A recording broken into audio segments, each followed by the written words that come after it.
2010 ගාන තමයි කරන්න හදන්නේ. 2010 ආලෝකයේ පාඩමෙන් ආපු ගාන. බලන්න මේ මුලින්ම කිරසටහනක් දීලා තියෙනවා.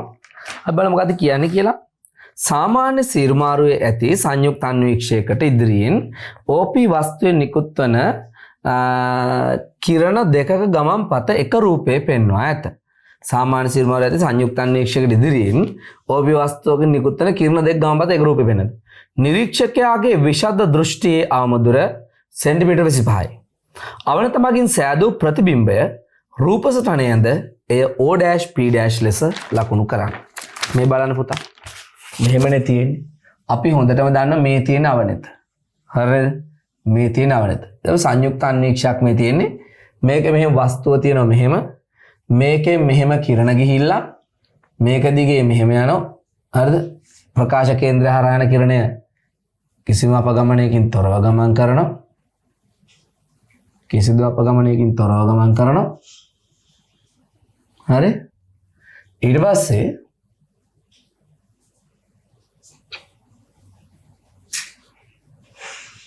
මේක නාභිය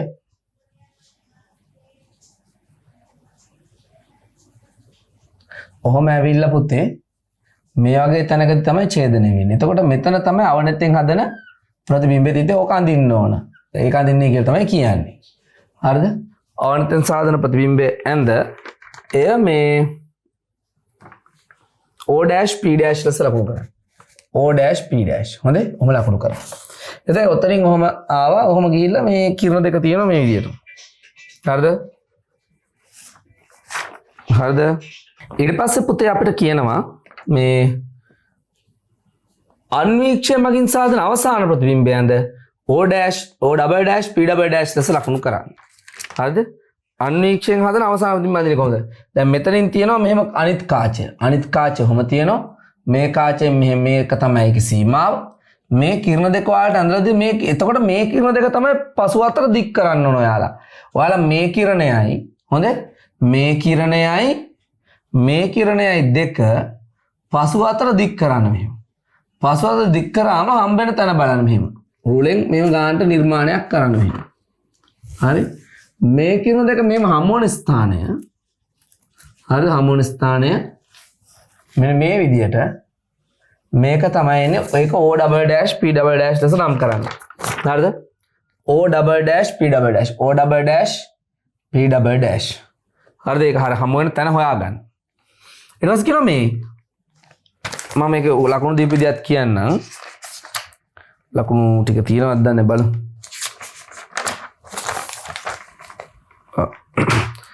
O' ප්‍රතිබිම්බය ඇඳීම P' කෙළවරේ හිස තිබීම අනිවාර්ය වේ. හරිද? එතන මෙන්න මෙතන මේ කෙළවරේ හිස තියෙන්න ඕන. මෙහෙම හිස තියෙන්න ඕන. අනිවාර්ය ඒකට ලකුණු 1යි. මේක අඳිනවට ලකුණු 1යි. ඊට පස්සේ O''P' ප්‍රතිබිම්බය ඇඳීම P'' සොයා ගන්න ආකාරය පැහැදිලිව පෙන්වා තිබිය යුතුයි. P'' සොයා ගන්න ආකාරය පැහැදිලිව පෙන්වා තිබිය යුතුයි. කඩ ඉරි වෙනුවට ඝන ඉරක් වද සෑහි. ප්‍රතිබිම්බයේ P'' සොයා ගැනීම සඳහා ඕනෑම රේඛා දෙකක් ඇඳ තිබිය යුතුය. ඕනෑම රේඛා දෙකක් ඇඳලා තියෙන්න ඕන. ප්‍රතිබිම්බයේ P'' සොයා ගන්න. හරිද? ඊට පස්සේ ඇන්තිබියුතිය ලකුණු 1යි. ලකුණු 1යි මේකට. මේක අඳින ලකුණු 1යි. ඕනනම් මෙහෙම අඳින්නත් පුළුවන්. මෙහෙම කඩ ඉරක් ඇඳලා මේක මෙහෙම ඇඳලා නේ? ඔහොම ඇඳලා මේකේ නාභිය දුර දීලා තියනවද? නෑනේ. රූපසටහනේ දීලා තියෙනද බලමු. නාභිය දුර නෑ නාභිය දුර දීලා නෑ. එහෙනම් හරියන්නේ නෑ. හරිද? මෙන්න මේන් දෙකක් අනිවාර්යෙන් අඳින්න ඕන. හොඳේ මෙහෙමත් අඳින්න පුළුවන් ඉතින්. අපි ඔය අර සාමාන්‍යයෙන් කරන දේ මතකයිනේ. මේ මෙම්බර්ලා නැහැ හොඳේ. අන්න වැඩි. හරි නේද? රයිට්. කෙලින් තියෙන හොඳේ ඒක හරියට අඳින්න නෑ. දැන් මේකයි වැඩසටහන.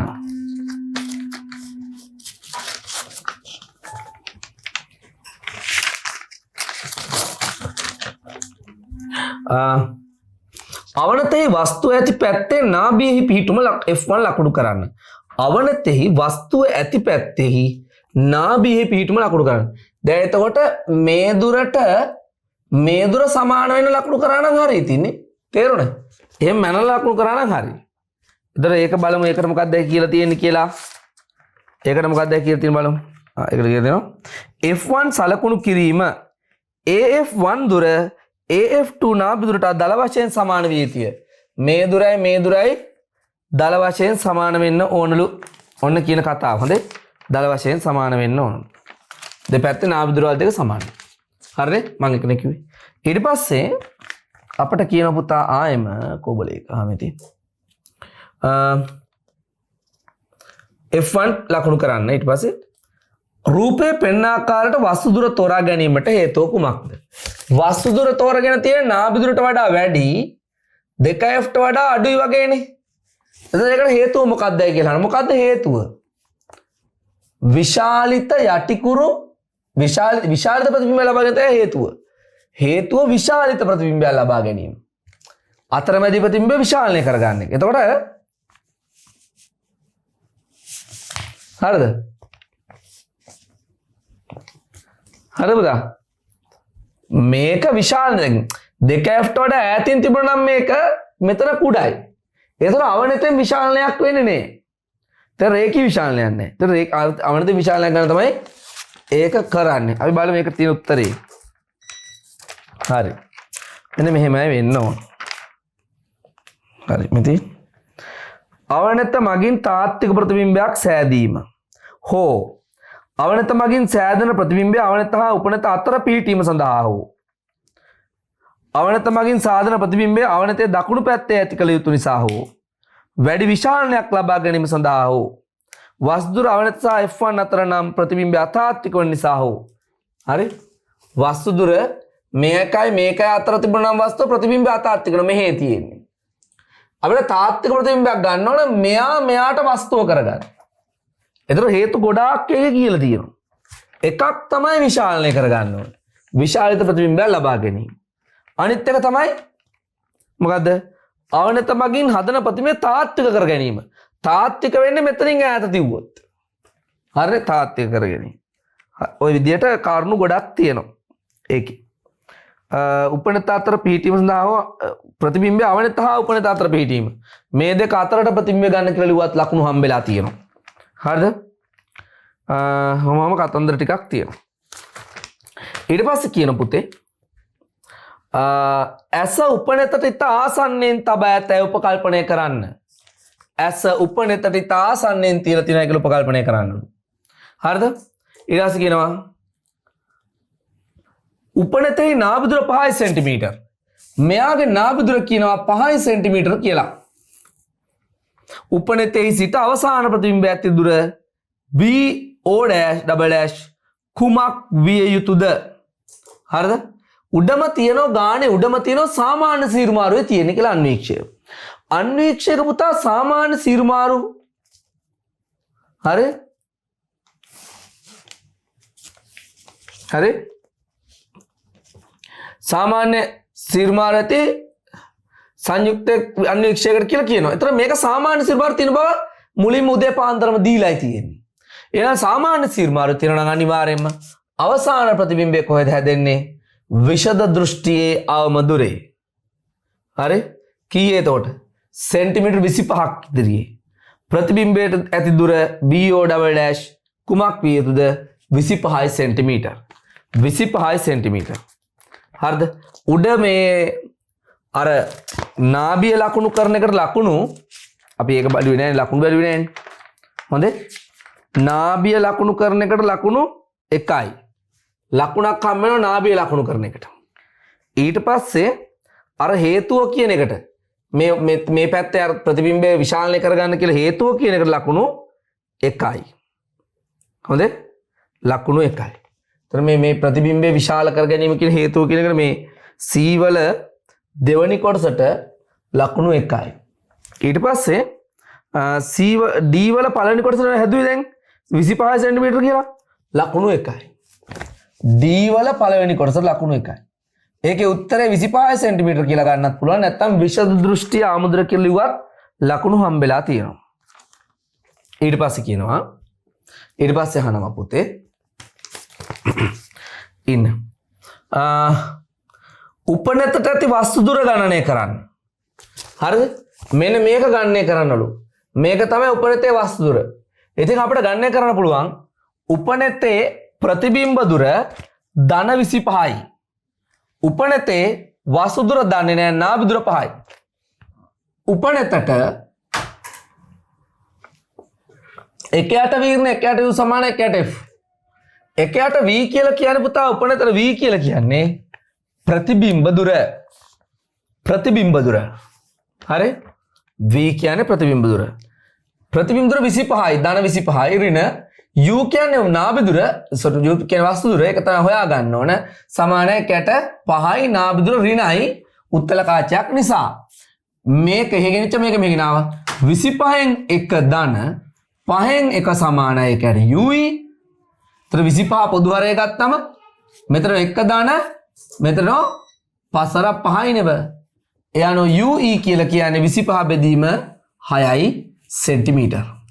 ඔන්න ඕක තමයි එන්නේ කීයක් වෙනවද බලන්න 25 බෙදීම 6ක් කියලා කියන්නේ 4.10ට 1යි 4ක් ඉතුරුයි 40ට 6යි. ඔව් ඔන්න වගේ ගාණක් තමයි එන්නේ. හරි නේද? 4.167යි මෙන්න මේ දුර.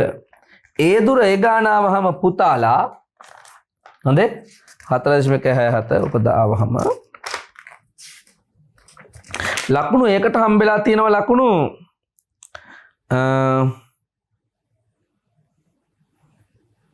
කාච සූත්‍ර දාලා හදනවට ලකුණු 1යි 4.17 4.17 තමයි අවසාන උත්තරය. දශම ස්ථාන දෙකකට වට යන්න එපා. 1.7යි සෙන්ටිමීටර් මේකට ලකුණු 1යි. මේකට ලකුණු 1යි. මම හම්බෙලා තියෙනවා. හරිද? එතකොට එතන දීලා තියෙන පුතා මේ 4.16 ඉඳන් 4.17 දක්වා පරාසය දීලා තියෙනවා. නැත්තම් 4.2ටත් ලකුණු දීලා තියෙනවා ලකුණු 1යි. හරිද? 4.2ටත් ලකුණක් දීලා තියෙනවා. ලකුණ දීලා තියෙන්නේ ඒකටත් එක්ක. හරිද? ඊට පස්සේ කියනවා 3 උපනත ඇසත් O-P- දෙසට ගෙන ගියොත් උපනත ඇසත් සමග උපනත ඇසත් එක්කම මේ පැත්තට ගෙන ගියොත් අවසාන ප්‍රතිබිම්බයෙන් නිරීක්ෂකයාට ලන් වී විශාල විය යුතු බවට ශිෂ්‍යයෙක් තර්ක කරයි. අවසාන ප්‍රතිබිම්බයෙන් නිරීක්ෂකයා ලං වෙලා විශාල වෙන්න ඕනේ කියලා ශිෂ්‍යයෙක් තර්ක කරනවලු. නමුත් තමයි එසේ කළ විට ප්‍රතිබිම්බය අපැහැදිලි වන බව ශිෂ්‍යයා පවසයි. ප්‍රතිබිම්බය අපැහැදිලි වන්නේ ඇයි? මෙයා මෙහෙට ගේන හැත් එක්ක ගේනකොට මෙයා ගේනකොට පුතා මොකද වෙන්නේ? මේ වස්තු දුර තවත් අඩු වෙනවා. වස්තු දුර තව අඩු වෙනකොට ඔබ දන්නවා මේ තියෙන්නේ මෙයාගේ නාභි දුරට වඩා ඇතුලෙන් මේක තියෙන්නේ. ඇයි ඒ? ඇයි ඉතින් නාභි දුරට ඇතුලෙන් කියලා මම කියන්නේ මෙහෙම අතාත්තික ප්‍රතිබිම්බ මෙයාගේ අතාත්තික ප්‍රතිබිම්බයක් එන්න නම් වස්තුව තියෙන්න ඕන නාභියට වඩා ඇතුලෙන්. නාභි දුරට ඇතුලෙන් තියෙද්දී තව දුරටත් කාචය මෙහාට ගේනවා කියන්නේ වස්තු දුර අඩු වෙනවා කියන එක. වස්තු දුර අඩු වෙනකොට පුතා ප්‍රතිබිම්බ දුර අඩු වෙනවා. ප්‍රතිබිම්බ දුර අඩු වෙනවා. දැන් එතකොට ප්‍රතිබිම්බ දුර අඩු වෙනවා කියන්නේ කාචයේ ඉඳන් ප්‍රතිබිම්බය හැදෙන්නේ 25ට වඩා අඩු දුරකින්. ඒ කියන්නේ ඇහැට පැහැදිලිව පේන ළඟම තැනට වඩා අඩු දුරකින් තමයි හැදෙන්නේ. හරිද පුතා? ඇහැට පේන ළඟම තැනට වඩා අඩු දුරකින් හැදෙන්නේ. දැන් ඇයි? වස්තු දුර අඩු කරපු නිසා. ඔබට තේරුණාද ඒක? දැන් උත්තල කාචයක වස්තුව මේ නාභියට වඩා කිට්ටුවෙන් තියෙනකොට වස්තුව කිට්ටු කරන්න ප්‍රතිබිම්බය කිට්ටු වෙන එක වෙන්නේ. ඔබට මතකද ඒක? ප්‍රතිබිම්බය කිට්ටු වෙන වස්තු දුර බිඳුව වුණොත් ප්‍රතිබිම්බ දුර බිඳුවක් වෙනවා. එහෙනම් දරුවෝ දැන් තේරුම් ගන්න ඕන දේ මොකද්ද? වස්තු දුර දැන් මේ වෙලාවේ මෙතන තියලා බලද්දී ප්‍රතිබිම්බ දුර 25 සෙන්ටිමීටර්. ඒ කියන්නේ එයා ඉන්නේ පේන ළඟම තැන. හරිද? දැන් තවදුරටත් මේක මෙහාට ගෙනාවොත් ප්‍රතිබිම්බය හැදෙන්නේ විෂද දෘෂ්ටි ආමුදුරන 25ට වඩා ළඟින්. ඒතරදී පැහැදිලිව පේන්නේ නැහැ මේ බොඳ වෙනවා. අපැහැදිලි වෙනවා. හරිද? අපැහැදිලි වෙනවා. එහෙනම් ඒකේ පිළිතුර වෙන්නේ තොර මේ විෂද දෘෂ්ටියට වඩා විෂද දෘෂ්ටි ආමුදුරට වඩා ළඟින් හැදෙන එක තමයි හේතුව. එතන කියනවා මේ D වල තුන්වෙනි කොටස. ප්‍රතිබිම්බයේ දෘෂ්ටි විතානයේ පිටුපසින් සෑදීම හෝ ප්‍රතිබිම්බයේ දෘෂ්ටි විතානයේ මත නොසෑදීම කියන්නේ ඇහි ඇහි හරියට දෘෂ්ටිවිතානයේ මතට ප්‍රතිබිම්බ එන්නේ නැහැ. දෘෂ්ටි මත නොසැදීම හෝ ප්‍රතිබිම්බයේ දෘෂ්ටිවිතානයේ මත නාභිගත නොවීම හෝ ඇසේ සිට අවසාන ප්‍රතිබිම්බයට ඇති දුර 25 සෙන්ටිමීටරට වඩා අඩුවීම. ඒකනේ මම කිව්ව හේතුව. නේ ඇසේ සිට අවසාන ප්‍රතිබිම්බයට ඇති දුර විෂද දෘෂ්ටි ආමුදුරට වඩා අඩුවීම. ඒකට හේතුව. පැහැදිලිද? ආයෙත් අහලා. හරිද? එතකොට ඒකට ලකුණු එකයි. හැබැයි පුතා ඒක අර ඇහැ ඇසුරෙන් කියන එකක් දීලා තියෙනවා. දැන් ඇත්තටම වෙන්නේ මේක ළඟටාම 25 තියෙද්දි ගානට දෘෂ්ටිවිතානට නාභිගත වෙනවා. හරිද? ඊට වඩා ළඟටාම උඩ දෘෂ්ටිවිතාන නාභිගත කරන්න බැරි වෙනවා. හරිද? දෘෂ්ටිවිතානට නාභිගත කරන්න බැරි වෙනවා මේ ආලෝක කිරණ. ඒක තමයි හේතුව. හරි එහෙමත් කියන්න පුළුවන්. නේ? ලකුණු එකක් දීලා තියෙනවා ඒකට. හොඳේ? එතකොට D කොටසේ තුන්වෙනි එකට ලකුණු එකයි. ඊට පස්සේ ප්‍රතිබිම්බ අපැහැදිලි වන්නේ ඇයි කියලා නැහුවේ නේද? ඔව්. ශිෂ්‍යයාගේ තර්කය නිවැරදිද? ශිෂ්‍යයා කිව්වේ මොකද්ද? මේක ලං කරාම වඩා විශාල වෙලා ප්‍රතිබිම්බේ වඩා විශාල වෙලා ලං වෙලා පේනවායි කියලා තමයි කිව්වේ. ලං වෙන කතාව හරි. හැබැයි ප්‍රතිබිම්බ විශාල වෙන්නේ නැහැ. ඇයි? ප්‍රතිබිම්බේ ළඟට එන්න කිට්ටු වෙන ප්‍රතිබිම්බ කුඩා වෙනවා. එහෙනම් ශිෂ්‍යයාගේ තර්කය වැරදි. ශිෂ්‍යයාගේ තර්කය නිවැරදිද කියලා අහන්නේ වැරදි. එහෙනම් ශිෂ්‍යයාගේ තර්කය වැරදි නිසා එතෙන්ට ලකුණු එකක් හම්බ වෙන තර්කය වැරදි කියලා ලිව්වනම්. එතන E වල මේ තුනේ දෙක කොටසට D වල තුනේ දෙක කොටසට ලකුණක් හම්බ වෙනවා. හරිද? ලකුණක් හම්බ වෙනවා. ඊළඟට ඊට පස්සේ කියනවා සංයුක්ත අන්වීක්ෂය සඳහා කෙටි නාභිදුරක් සහිත අවනතක් තෝරා ගැනීම සඳහා හේතුවක් දෙන්න.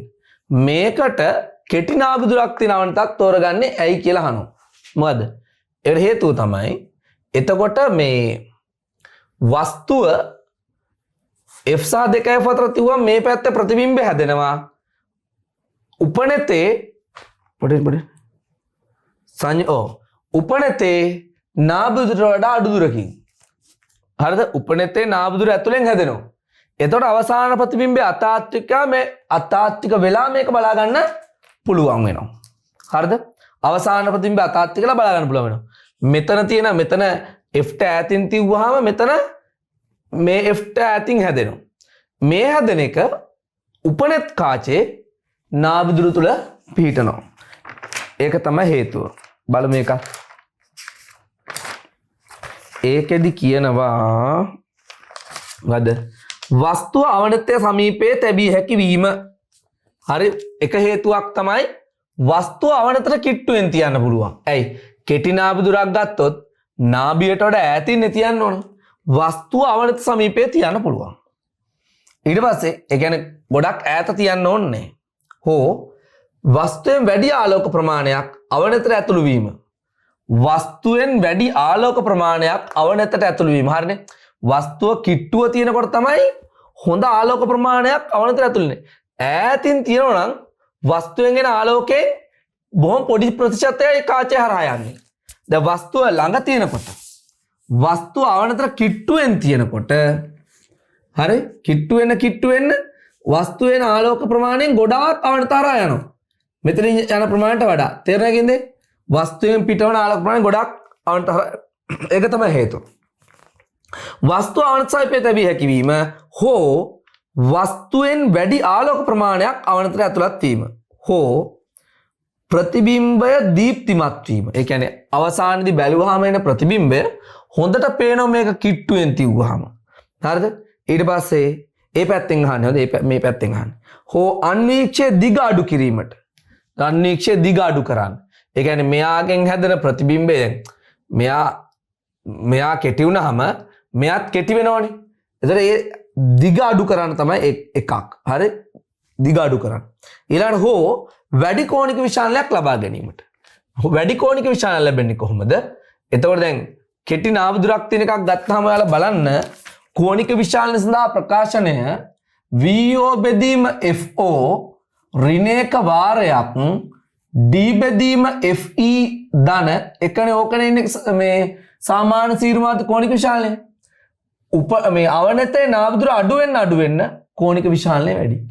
ඔය ඕන එකකට ලකුණු දෙනවා. ලකුණු 1යි. හරිද?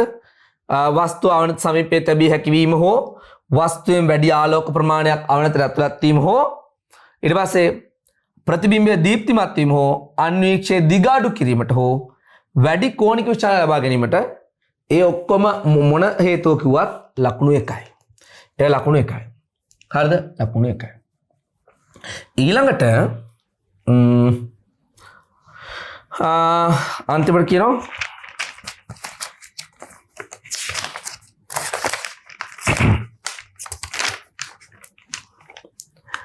කොටරූල් කඩදාසියක් ආසන්නයේ සරල අන්වීක්ෂයක් තිබුණා. දැන් මේ සංයුක්ත අන්වීක්ෂ කතාව ඉවරයි. සරල අන්වීක්ෂයක් කියන්නේ අත්කාචයක්. සරල අන්වීක්ෂයක් කියන්නේ අත්කාචයක්. තියුවාම මෙන්න මෙහෙම වෙලා තියෙනවා. බලන්න හොඳට. මෙහෙම ග්‍රිඩ් එකක් ඇඳලා තියෙනවා. මේ ග්‍රිඩ් එක ඔහොම හරිද? එතකොට ඒක මෙන්න මේ කොටු තුනක් මේ කුඩා කොටු තුනක් එකක් විදියට පේන්නේ. හොඳට බලන්න එහෙම නෙවෙයිද කියලා. කුඩා කොටු තුනක් එකක් විදියට පේන්නේ. හරි? ඔහොම. ඒ කියන්නේ මේක බැලුවහම රේඛීය විශාලනය 3යි මේකේ. සරල අන්වීක්ෂයක් තේනවා. හරිද? රේඛීය විශාලනය 3. අපෙන් අහන්නේ කාචයේ විශාලක බලය. මෙයාගේ විශාලක බලය අහන. ඉතින් අපි දන්නවා සරල අන්වීක්ෂයක කෝණික විශාලනය කියලා කියන්නේ රේඛීය විශාලනයම වෙන මොන අවස්ථාවෙන්ද? සාමාන්‍ය සීරු මාරුවේදී. සාමාන්‍ය සීරු මාරුදී රේඛීය විශාලනය කියන්නේ කෝණික විශාලනයමයි. ඒතර මේක රේඛීය විශාලනය 3යි. එහෙනම් කෝණික විශාලනය 3යි. පැහැදිලි කියන්නේ කෝණික විශාලනය 3යි. අහන්නේ අපෙන් කෝණික විශාලනය කොච්චරක්ද කියලා. අද අපි බලමු ඒක. උත්තරේ.